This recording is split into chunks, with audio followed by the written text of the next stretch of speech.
ابن ماجہ کی روایت عبداللہ ابن عباس رضی اللہ عنہما سے ہے کہ حضور علیہ الصلوۃ والتسلیم نے ارشاد فرمایا کہ جب کوئی شخص مرتا ہے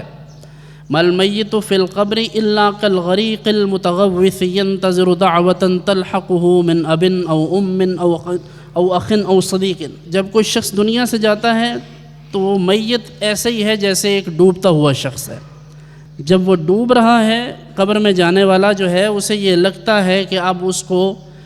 اگر پیچھے سے اس کا بھائی، اس کی ماں، اس کا باپ، اس کا کوئی دوست،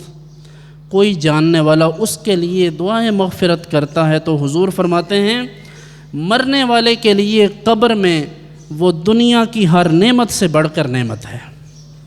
یعنی وہ منتظر رہتا ہے اس بات کا کہ کوئی اس کے لیے اصالِ ثواب کرے، کوئی اس کے لیے دعائیں مغفرت کرے، کوئی اس کے نام پر صدقہ و خیرات کرے، اس کے مال سے، کسی غریب کا مال چھین کر نہیں، سود پر ادھار لے کر نہیں، اس شخص کے مال سے یا اس کی اولاد کرے۔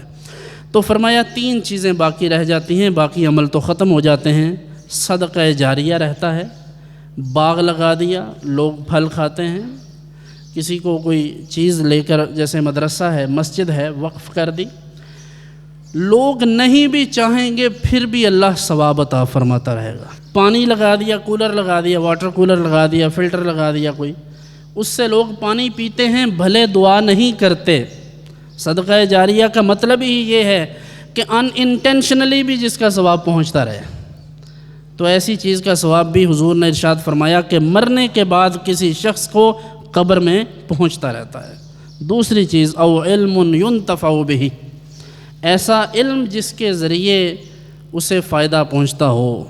کون سا علم ہے؟ جو علم اس نے حاصل کیا، لوگوں کا بھلا کیا، لوگوں کو قرآن پڑھنا سکھا دیا، لوگوں کو دین کی تعلیم دے دی۔ اب وہ دنیا میں بھلے نہیں رہا لیکن اس کے شاگرد جہاں جہاں قرآن پڑھتے ہیں، جہاں جہاں حدیث کی تلاوت کرتے ہیں، جہاں جہاں فقہ پڑھتے ہیں، جتنا بھی وہ درس اور تدریس کا سلسلہ ہوگا اس سارے کا آٹومیٹکلی ثواب اس شخص کو قبر میں پہنچے گا۔ تیسری چیز وَوَلَدٌ صَالِحٌ يَدْعُو لَهُ، ایسا بیٹا، ایسی اولاد جو نیک بھی ہو اور مرنے کے بعد اس شخص کے لیے دعائے مغفرت بھی کرے۔ کوئی شخص فوت ہو گیا ہے، پیچھے سے اس کی اولاد اس کے لیے دعا کرے تو حضور نے فرمایا ایسے شخص کو بھی قبر میں اس کی اولاد کی وجہ سے آرام اور سکون ملے گا۔